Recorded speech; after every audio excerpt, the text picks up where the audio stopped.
bersangkutan ke rumah ya. Waktu itu kan karena suami istri pasti ada barang-barang pribadi Ya, yang dibawa. Tapi ada beberapa juga barang yang kayak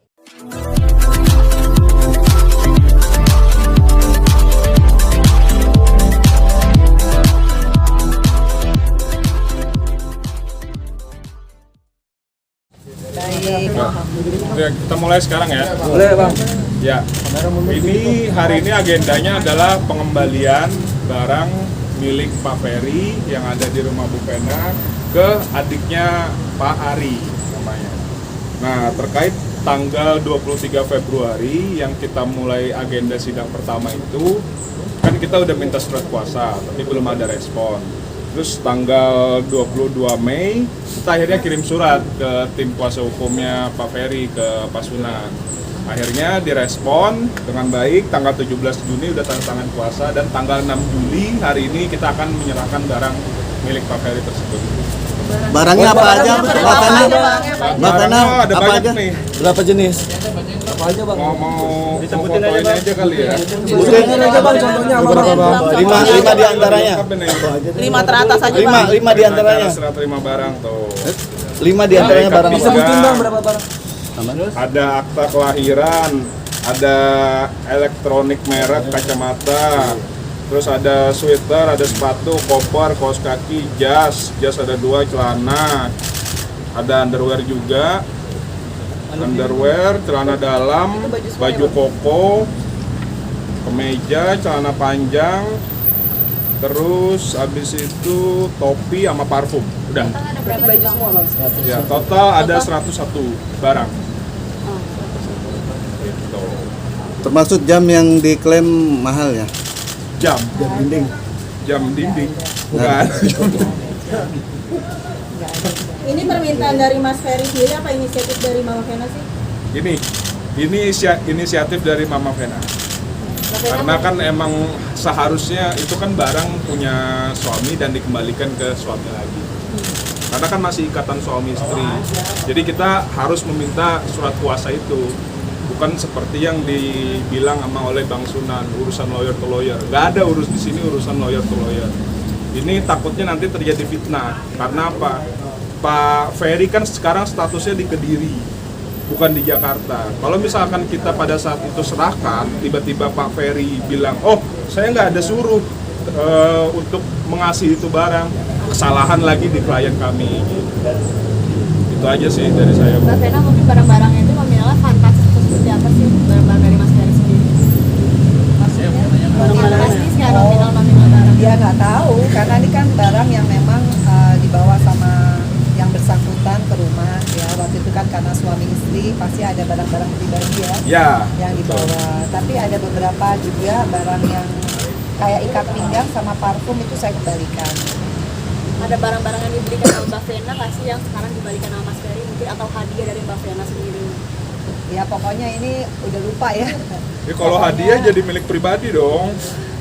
Ya pokoknya Iya kan? intinya itu semua yang memang. Kalau misalkan ini adalah milik pribadi punya Pak Ferry. Kalau misalkan pribadi pemberian untuk perempuan ya untuk istrinya. Atau nanti calon mantan istrinya. Begitu berarti. Itu semua dibilang hanya pakaian ya? Tidak Iya. ada barang berharga lainnya mungkin. Barang berharga sih nggak ada sih di sini. Nggak ada berharga sih. Buat laki-laki berharga. Saya nyari ya soalnya. Gitu sih. Mbak Vena, merasa lega nggak sih Mbak akhirnya barang-barang yang lama tersimpan akhirnya bisa dikembalikan? Alhamdulillah, sebetulnya yang saya dari dulu khawatirkan kan adalah satu statement dari salah satu lawyernya yang bersangkutan bahwa saya terancam hukuman 4 tahun kan untuk masalah barang-barang Iya, ya. betul. Sebagai perempuan korban KDRT tentunya pada beberapa bulan yang lalu statement itu cukup membuat saya resah ya Mas ya. Saya sampaikan kepada kuasa hukum saya bahwa kita mesti melakukan apa nih supaya kita nggak ada drama-drama atau yang nggak ada hubungan sama KDRT sih. Tapi alhamdulillahnya Allah mempermudah sehingga dari awal kita yang berinisiatif untuk mengembalikan asalkan ada surat kuasa. Teman-teman masih ingat kan di tempat yang sama juga di sini saya meminta surat kuasa. Waktu itu bulan apa ya? Tanggal 23 Februari 2023. Iya. Hari Kamis. Dan baru ada surat kuasa di tanggal 17 Juni 2023. Jadi bukan kita yang ingin menahan barang, tapi memang semua segala serah terima barang harus ada surat kuasa. Jadi ya itu yang kita tunggu. Jadi kalau ditanya lega, yang pasti saya bersyukur kepada Allah, satu-satu selesai. Vonis dari KDRT akhirnya secara sah dan meyakinkan yang bersangkutan terbukti menerima hukuman 1 tahun. Artinya saya lega di situ bahwa apa yang saya perjuangkan, kasus KDRT ada titik terang. Insya Allah untuk cerainya mungkin tinggal beberapa kali sidang ya, Ya, Mas? mungkin 1 bulan. 1 bulan, artinya saya akan sah menjadi resmi menjadi mantan istri yang bersangkutan. Ya buat saya itu membuat saya pasti akan lebih tenang, lebih fokus bekerja untuk saya pribadi, nggak ada lagi tuduhan-tuduhan karena saya ingin ini aja. Saya ingin hidup tenang sama anak-anak, saya pengen kerja lagi sama seperti dulu. Kembalikannya ke pengadilan agama. Ya, Kalau trauma, insya Allah saya sekarang juga lebih dekat sama Allah melalui sholat sunnah, sholat fardu yang saya jalankan, terapi, dan buat saya dengan adanya penyelesaian kasus KDRT aja itu udah sangat melegakan. Artinya nggak mudah memang membuktikan KDRT, tapi alhamdulillah saya bisa diberi sama Allah kemudahan, dan saya juga terima kasih sama teman-teman wartawan yang selama ini secara berimbang untuk bisa mensosialisasikan bahwa KDRT itu hal yang mungkin dibuktikan asalkan kita sebagai korban KDRT mau bicara, mau konsisten dan tidak takut, mau di cyber, mau di playing victim, mau di apapun, yang penting kebenaran tetap jadi kebenaran. Dan sekali lagi saya juga mengucapkan terima kasih dari Kapolres Kediri, Polda Jawa Timur, Kejaksaan Kota Kediri, Hakim Pengadilan Negeri Kota Kediri. Berapa bulan yang lalu saya masih pesakitan. Berapa bulan yang lalu saya jadi orang yang sangat pesakitan. Tapi sekarang saya percaya bahwa Allah itu ada.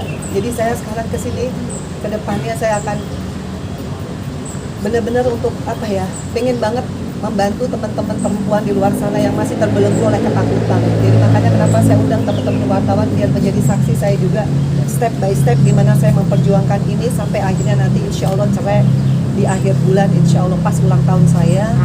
Mudah-mudahan apa yang saya perjuangkan bisa menjadi semangat motivasi buat teman-teman yang sama nasibnya kayak saya. Itu aja Vena sih. tadi kan bilang masih terapi, mungkin terapi yang dijalani masih berapa minggu sekali nih? Kalau terapi sekarang sudah mulai, terapi saya kepada Allah sih, lebih kepada Allah. Tapi kalau terapi sama psikolog saya masih lewat telepon karena sekarang saya sudah mulai kerja lagi, saya harus kerja. Kalau saya nggak kerja kasihan anak-anak, khususnya Fania. Jadi saya udah mulai lebih memperbesar terapi saya, khususnya bermunajat kepada Allah. Itu yang lebih saya fokusin. Tapi jadi itu nggak sebabnya sempat pernah nggak lagi kerja terus kayak agak terganggu dengan traumanya sendiri? Enggak sih, tapi lebih kepada kalau biasanya kalau ada pemberitaan yang mengagetkan itu ya kayak soal barang ini ya, Mas, Iya. ya. Saya kan sampai berapa kali nelpon dari Pak Hotman, tanya sama Mas Yadi, saya kan orang nggak ngerti hukum, tapi alhamdulillah berjalannya waktu saya jadi melek hukum, saya jadi mengerti sebetulnya urut-urutan dari berani bicara tentang KDRT pasti di cyber. Nah kalau cyber itu ya mesti tahan mental, karena kalau nggak tahan mental kita nggak akan bisa sampai di titik vonis kan. Nah itu yang memang pasti dibuat oleh yang bersangkutan supaya kita nggak berani bicara dan nggak berani konsisten untuk Tapi ada barang-barang yang penuh memorial nggak sih Mbak Vena mungkin yang masih nggak ada. Nggak ada. Mungkin kita ambil aja ya barangnya ya. Oke, sekarang ya. Panggil dulu kali ya. Dipanggil dulu. Jangan lupa ya di subscribe dan nyalakan lonceng notifikasinya.